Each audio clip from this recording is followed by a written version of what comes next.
மாமியார் வீட்டில் இருக்கும்போது சில நேரங்கள் ஏதாச்சும் பேச்சுக்கள் வரலாம். சமீபத்தில் உங்களுக்கு இந்த படம் பொன்னியின் செல்வன்ல நடிச்சாரு. நடிச்ச அந்த ஹீரோயினுக்கும் இவருக்கும் உள்ள ஒரு பெரிய கெமிஸ்ட்ரி இருந்தது. ஒரு 2 பேரும் லவ் பண்ணுறாங்க, 2 பேரும் தனியாக சந்திச்சுட்டாங்க, 2 பேருக்கும் ஒரு இது வந்துடுச்சு அப்படின்னு பிரியமாக இருக்காங்க. அவங்க அவங்க ஒய்ஃப் இவர் மேலே நல்ல லவ்வாக தான் இருக்காங்க, பிரியமாக தான் இருக்காங்க. ஆனாலும் கூட அம்மாவா கணவராக வரும்போது சில நேரங்களில் மனைவிகள் அம்மா பக்கமே சாயறதும் உண்டு. இருக்கிறனால மாமியார் வீட்டில் இருந்தாலும் கூட இவர் சில இடங்களில் மாமியார் வீட்டுக்கு போன பிறகு சில பிரச்சனைகள் வர்றதே உண்டு. என்னன்னா உங்களுக்கு ஜிவி பிரகாஷுடைய விவாகரத்துக்கான முக்கிய காரணமாக இருந்தது அவங்க மாமியார் தான். ஏன்னா அவர் சம்பாதிச்ச பணத்தை அவங்க பொண்டாட்டி ஆட்டையை போட்டு மாமியார் வீட்டில் தான் கொண்டு போய் சேர்த்துட்டு இருக்காங்க. இவர் கஷ்டப்பட்டு சம்பாதிச்ச பணத்தை அதை நான் அவரை மிஸ் பண்ண நான் விரும்பலைங்கிற மாதிரி தான் அவங்க சொல்கிறாங்க. அவரை மிஸ் பண்ண விரும்பலைங்கிறதுக்கான ஒரு காரணத்தோடு தான் அதை சொல்கிறாங்க. இவர் மிஸ் பண்ணுறா, இவர் மிஸ் பண்ணணும், இவரும் விரும்பியிருக்க மாட்டார். ஏதோ சில காரணங்கள் இவரை அவங்க மிஸ் பண்ணணும்னு இது பண்ண வச்சிருக்கு. வணக்கம் சார். வணக்கம், சொல்லுங்க சார். லேட்டஸ்டா ஒரு பரபரப்பான தகவல் என்ன அப்படின்னு பாத்தீங்கன்னா, ஜெயம் ரவியும் அவங்க மனைவியும் பாத்தீங்கன்னா விவாகரத்து செய்ய போறாங்க அப்படிங்கிறது.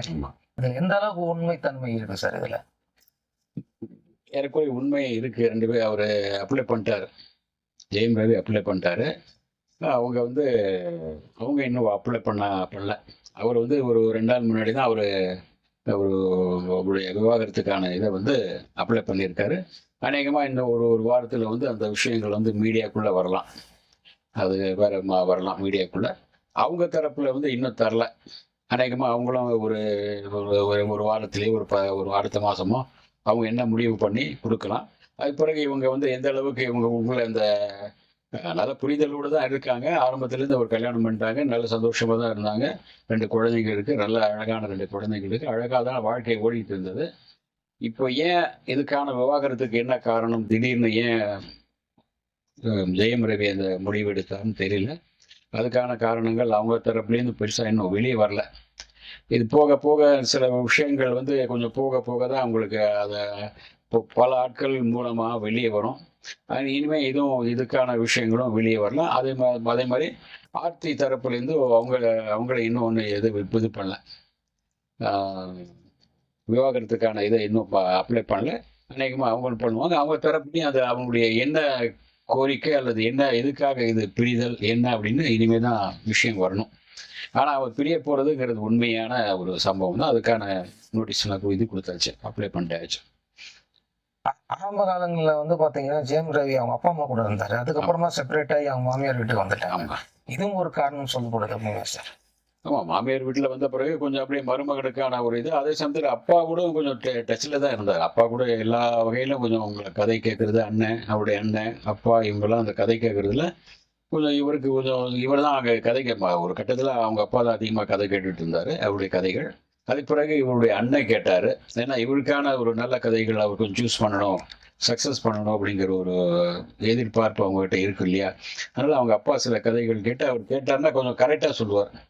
மற்ற ஆட்கள் மேலே ஒரு ஏறக்குறைய ஒரு சினிமாவில் அவருக்கு ஒரு 30-40 அனுபவம் இருக்குது. அதனால் இந்த படம் ஓடும் ஓடாது, இந்த கதை சக்ஸஸ் ஆகும், இந்த கதை சக்ஸஸ் ஆகாது, இந்த கதையில் இதெல்லாம் மாற்றலாம், இப்படி பண்ணால் இன்னும் கொஞ்சம் அழகாக இருக்கும், நல்லா இருக்கும்னு கரெக்டாக சொல்லக்கூடியவர். ஏன்னா அவர் பண்ண படங்கள்லாம் பார்த்தீங்கன்னா ஒரு 10-20 படங்கள் தயாரிச்சிருக்காரு. தெலுங்குல ஒரு 4-5 படம் இவர் சிரஞ்சீவி வச்சு சூப்பர் டூப்பர் ஹிட்டாக 2 படம் பண்ணியிருக்காரு.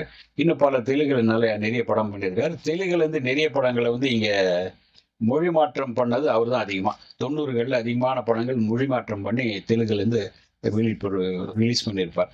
அப்போ அவர் டிஸ்ட்ரிபியூட்டராக, ஒரு தயாரிப்பாளராக, ஒரு டைரக்டராக, ஒரு கதை வசனகர்த்தாவாக எல்லாமே அவருக்கு தெரியும் அப்பாவுக்கு.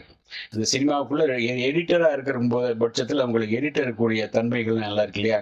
இந்த எங்கே கட் பண்ணும், எங்கே செட் பண்ணுங்கிறது அந்த கதைக்கான இது உண்டு. அதனால் அவர் அவருடைய கதை கேட்டு பையனுக்காக பண்ண படங்கள் எல்லாமே சக்ஸஸ் தான். ஜெயம் ரவி பண்ண படங்கள் பெரும்பாலான ஒரு கதை கேட்டதெல்லாம் சக்ஸஸ் ஆகிருக்கு.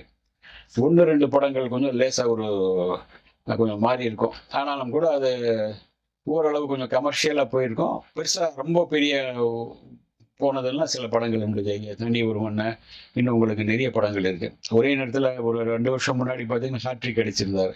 அதுக்கு பிறகு போன வருஷம் பார்த்தீங்கன்னா 2 சக்ஸஸ் கொடுத்துருந்தார். இந்த வருஷம் வந்து இனிமேல் தான் அவருடைய சக்ஸஸ் வரணும். போன வருஷம் அவருடைய மாமியார் 3 படங்கள் அவர் வச்சு தயாரித்தாங்க. அதில் ஒரு படம் பெரிய பிளாக் பஸ்டர், நல்ல ஹிட்டு.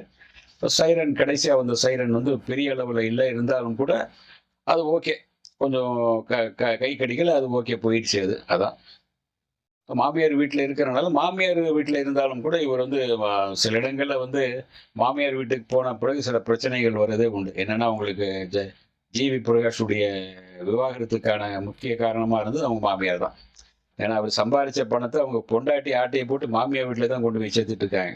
இவர் கஷ்டப்பட்டு இப்போ சம்பாதிச்ச பணத்தை அப்படியே இவங்க வந்து ஆட்டையை போட்டு, அல்லது எடுத்து உரிமை, மனைவிங்கிற உரிமை இருக்கிறதுனால எடுத்துகிட்டு போகலாம். ஆனால் எங்கேயோ போய் எங்கேயோ சேர்க்குற மாதிரி இருக்குல்ல, இவர் கஷ்டப்பட்ட பணமெல்லாம் அந்த மாதிரி போயிட்டு இருக்குங்கிற ஒரு இதில் வச்சு தான் அவருக்குள்ள ஒரு வேறு சில காரணங்களுக்காக அவர் வந்து அதை புரிய ஆரம்பிச்சாரு. இங்கேயே அந்த மாதிரி நடக்குதா என்னன்னு தெரியல. இவர் சம்பாதிக்கிற பணம்லாம் அவங்க மனைவி வீட்டு தானே வந்தாகணும், மனைவி அவங்க வச்சாகணும், அது அங்கேருந்து போகுதா என்னன்னு தெரியல. ஆனால் இவருடைய மாமியார் வந்து ஒரு சுஜாதா விஜயகுமார் ஒரு நல்ல அவங்க வந்து நல்ல ஒரு வசதியானவங்க. நிறைய டிவி சீரியல் நிறைய பண்ணிட்டு இருக்காங்க, படங்கள் நிறைய பண்ணிட்டு இருக்காங்க. அதனால வந்து இவர்கிட்டேருந்து பணத்துக்காக இது பண்ணாங்கன்னு சொல்ல முடியாது. மாமியார் வீட்டில் இருக்கும்போது சில நேரங்கள் ஏதாச்சும் பேச்சுக்கள் வரலாம். சமீபத்தில் உங்களுக்கு இந்த படம் பொன்னியின் செல்வன் நடிச்சாரு. நடித்த அந்த ஹீரோயினுக்கும் இவருக்கும் ஒரு பெரிய கெமிஸ்ட்ரி இருந்தது. ஒரு 2 பேரும் லவ் பண்ணுறாங்க, 2 பேரும் தனியாக சந்திச்சுட்டாங்க, 2 பேருக்கும் ஒரு இது வந்துடுச்சு அப்படின்னு ஒரு சில பேச்சு வந்தது. இதை காரணமாக காட்டி அவங்க மாமியார் வீட்லேயே அவங்க வீட்லேயே பேசியிருக்கலாம். இவரை கொஞ்சம் அப்படியே கொஞ்சம் ஹட் பண்ணியிருக்கலாம். என்ன புரிஞ்சிக்கலையே அப்படிங்கிறனால கொஞ்சம் இவருக்கு கோபம் வந்தாலும் வந்திருக்கலாம். இது ஒரு காரணம் சொல்லப்பட்டது. இது உண்மைதானான்னு நமக்கு தெரியாது. இப்படி ஒரு காரணமும் உண்டு. அதே சமயத்தில் உங்களுக்கு வந்து அவர் போயிட்டு அவர் ஒரு விவாகரத்துக்காக ஒரு இது அப்ளை பண்ணுறாருன்னா அவருக்கு அந்த அளவுக்கு ஏதோ ஒரு பாதிக்கப்பட்டிருக்கார், அல்லது ஏதோ ஒரு ஈகோ பெருசாக டச் பண்ணியிருக்கு. அவரை ஈகோவை யாரோ டச் பண்ணியிருக்காங்க. அதுக்காக தான் அவர் வந்து இது விவாகரத்துக்கு அப்ளை பண்ணியிருக்கார். மற்றபடி ஒரு நல்ல ஒரு பர்சன் தான். அவருடைய பெரும்பாலும் சமீப காலமாக வந்து ஒரு 20-25 படங்களுக்கு மேலே வந்துருச்சுன்னு நினைக்கிறேன். அதில் ஒரு 1-2 படங்கள் தான் சுமார். ஃபர்ஸ்ட் படமே உங்களுக்கு ஜெயம், அதுலேருந்து தொடங்கிச்சா ஜெயம். அவங்க அண்ணன் இவரை வச்சு பண்ண சந்தோஷ் சுப்பிரமணியம், இந்த அண்ணன் பண்ண தனி உறவு, இதெல்லாமே பண்ண படங்கள்லாம் ஒரு சூப்பர் டூப்பர் ஹிட் படங்கள். அவருக்காக செலக்ட் பண்ணப்பட்ட, அதாவது அவங்க அப்பா கதை செலக்ட் பண்ணும்போது, அவங்க அண்ணன் செலக்ட் பண்ணும்போதெல்லாம் இவருக்கு சக்ஸஸ்க்கான படங்களாகவே இருந்தது. இப்போ மாமியார் தரப்புலேருந்து அவங்களும் கொஞ்சம் இவருக்காக கதை கேட்குறேன் அப்படின்னு சில கதைகள் கேட்டு அது சரியா சில சொதப்புச்சு.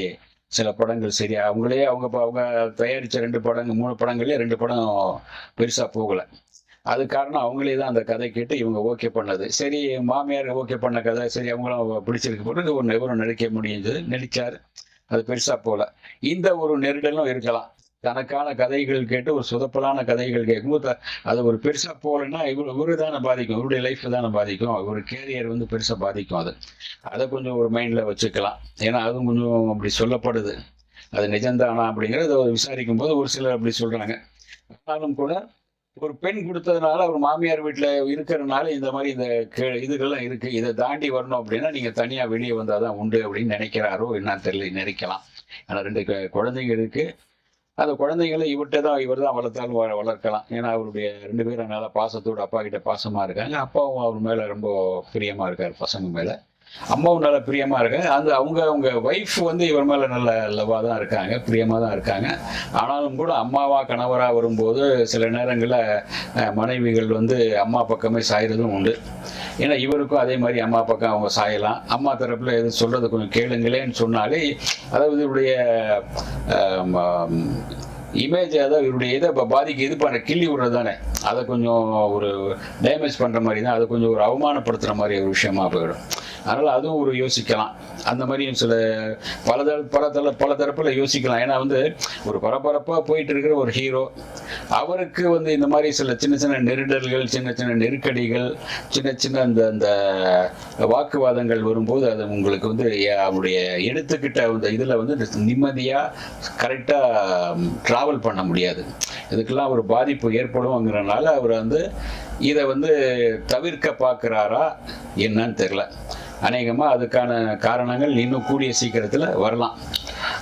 இன்னும் ஒரு 10 நாள் 20 நாளுக்குள்ள பல தரப்புல வரும் இல்லையா. பல பேர் பேச ஆரம்பிக்கும் போது ஆமா இது இருக்கும் அது இருக்கும்னு பேச ஆரம்பிப்பாங்க. அந்த நேரத்துல கொஞ்சம் வெளியே வரும், பார்க்கலாம். ஆரம்ப காலத்துல அவங்க அப்பாவோட ப்ரொடக்ஷன்ல நடிச்சிட்டு இருந்தாருல்ல சார், இந்த ப்ரொடக்ஷன்ல திடீர்னு விட்டுட்டு இந்த ப்ரொடக்ஷனுக்கு வர்றதுக்கு என்ன சார் காரணம்? ஏன் திரும்ப அவங்க அப்பாவோட ப்ரொடக்ஷன்ல நடிக்கல? இது அப்பாவுடைய ப்ரொடக்ஷன் ஆரம்பத்தில் என்னன்னா, ஒரு அப்பா அவரை உருவாக்கி ஒரு ஹீரோவாக உருவாக்கிடும் போது, எப்பவுமே நம்ம சொந்த படங்களே பண்ணிட்டு இருந்தோம்னா என்ன ஒரு பேர் இருக்கும்னா, இவங்க ஓடினாலும் ஓடாவிட்டாலும் ஓடிச்சின்னு சும்மா சொல்லுவாங்க, இவங்களா பண்ற சொந்த படம் தானே இது, அதனால சொந்த படம் தான் பண்றாங்க, வெளியேந்து யாரும் கூப்பிடல போட்டு இப்படி ஒரு டேமேஜ் வரும். வெளியேந்து யாரும் இவர் கூப்பிடல, சொந்த படம் தான் பண்ணிட்டு அப்படியே ஏதோ காலத்தை தள்ளிக்கிட்டு இருக்காரு அப்படிங்கிற மாதிரி இந்த மாதிரி பேசுவாங்க. இதெல்லாம் அந்த மாதிரி ஒரு பேச்சு வந்துடக்கூடாதுங்கிறனால அவரே சொந்த படம் ஒன்று பண்ணாலும் கூட வெளிப்படங்கள் பண்ணோம். நிறைய வெளிப்படங்கள் பண்ணும்போது தான் இவங்க நிறைய இவங்களுக்கான ஒரு மார்க்கெட்டிங் விரிவடையும். பல பேர் இவர்கிட்ட ஒரு கதை சொல்ல பல பேர் வருவாங்க. சரி இவர் இல்லை, இவர் அப்பா அவங்களுக்கு சொந்த கம்பெனிக்கு மட்டும்தான் நடிக்கிறான்னு தெரிஞ்சு அவங்களை யாருமே இங்கே வரமாட்டாங்க. அது ஒரு பெரிய பாதிப்பு. அதனால அவங்க அப்பாவுடைய இதில் டச்லேயே இருந்தாலும் கூட வெளி கம்பெனிகளில் படங்கள் பண்ண ஆரம்பிச்சது. அதனால தான் வெளி கம்பெனி பண்ண படங்களும் ஏறக்குறைய உங்களுக்கு கோமாளி உட்பட நிறைய போயிருக்கு சிலது.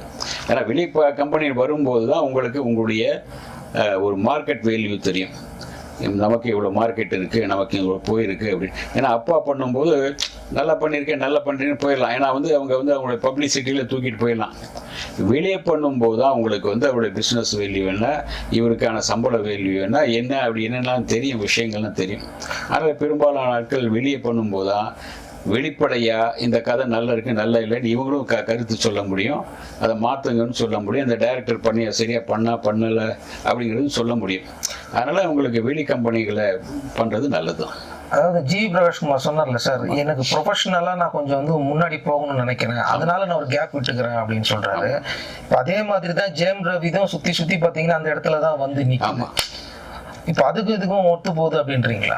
இல்ல, ஏறக்குறைய அப்படித்தானே இருக்கு. நீங்க ஜேவி பிரகாஷம் அவருடைய மாமியார் தரப்புல இருந்து அங்கே போன பிறகு அவர் மாமியார் அவருடைய சில நெருக்கடிகள், அரசியல் ரீதியான ஒரு நெருக்கடி, இவர் வேற மாதிரி ஒரு தமிழ் உணர்வாளரா திராவிட உணர்வாளராக இருக்கும்போது அவங்க மாமியார் இவர் ஒரு சங்கி மாதிரி வேறொரு தளத்தில் கூப்பிட்டு போறாங்க.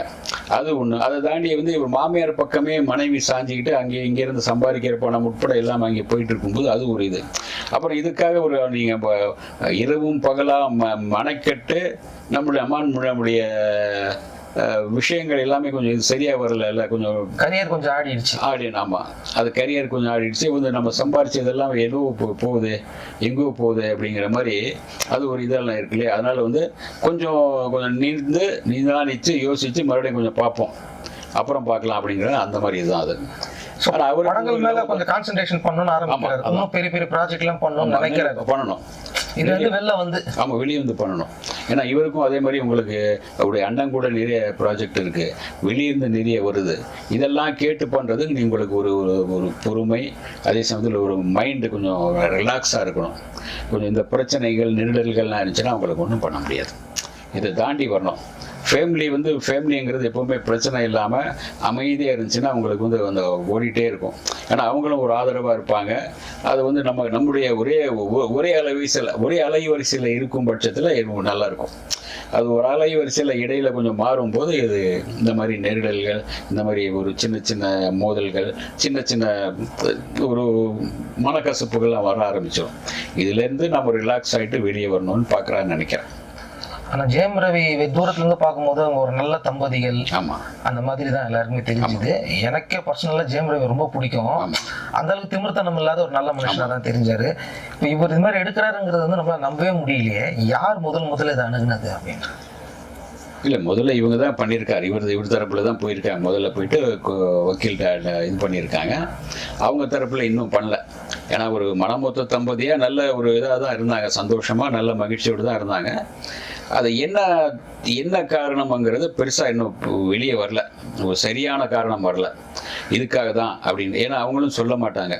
இது சொன்னால் கொஞ்சம் ஒரு கணவன் மனைவி விஷயங்கள் வெளியெல்லாம் வரக்கூடாதுன்னு நினைப்பாங்க, குடும்ப விஷயங்கள் வெளியே போகக்கூடாதுன்னு நினைப்பாங்க. இவங்களும் நினைப்பாங்க, அவங்களும் நினைப்பாங்க.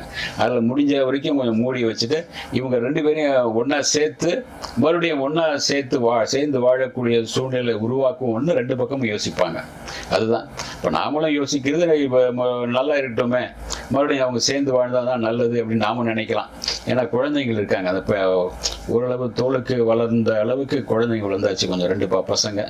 அவங்களுடைய இது வந்து அப்பா அம்மா சேர்ந்து இருக்கும்போது அவங்களுக்கு ஒரு பூஸ்ட், அதுதான் ஒரு சந்தோஷம், ஒரு மகிழ்ச்சி, அவங்க வளர்ச்சிக்கான ஒரு நல்ல அதுதான்.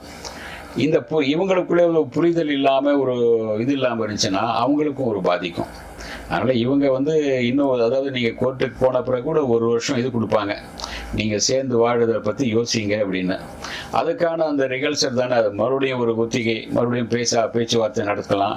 அவங்க குடும்பத்திலேருந்து இவங்க குடும்பத்திலேருந்து வரலாம், பெரியவங்க உட்காந்து பேசலாம், இவங்ககிட்டயும் கொஞ்சம் மனம் விட்டு பேசுறதுக்கான ஒரு சூழல் உருவாகலாம். அப்போ எப்படி ஆகுதுன்னு பார்க்கலாம். இப்போ அவங்க வந்து பாத்தீங்கன்னா இன்ஸ்டாகிராம்ல ரீல்ஸ் போட்டிருக்காங்க, கவிதையை தெரியுமா சாங் வச்சிருக்காங்க.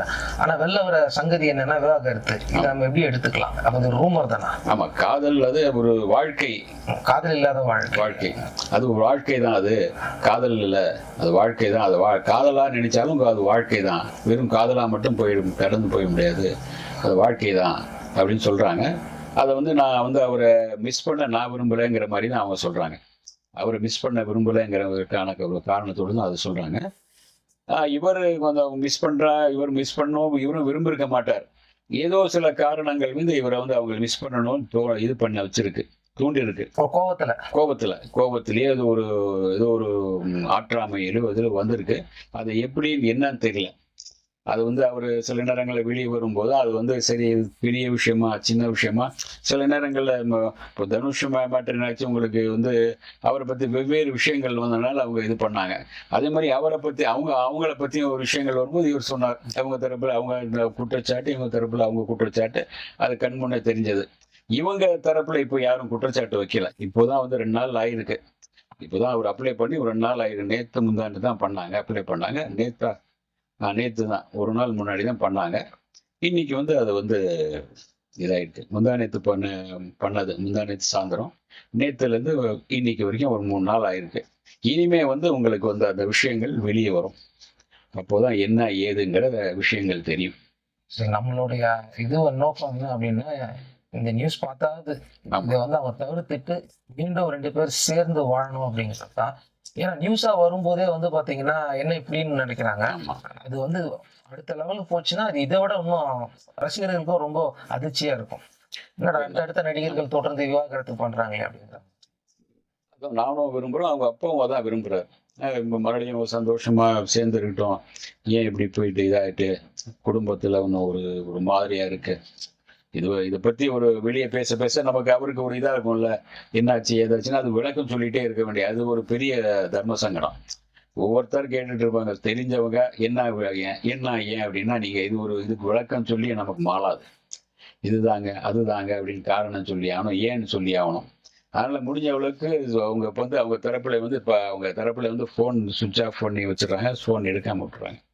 அது ஆனா அவங்க அப்பா வந்து அவங்க சேர்ந்து இருந்தா ஒரு மகிழ்ச்சி தான், பார்க்கலாம் அப்படின்னு நினைக்கிறாரு. ஆமா, சரி, அது வந்து அவங்க மறுத்து வேற ஏதாவது அவங்க சொன்னா கூட நம்ம கண்டிப்பா அதுல ஒளிபரப்பலாம். அவங்க தரப்புல இருந்து ஏதாவது ஒரு அறிக்கையோ ஏதோ ஒன்று சொன்னாங்கன்னா கூட அதையும் நம்ம வந்து பாத்தீங்கன்னா ஒளிபரப்பதான். பேசலாம்.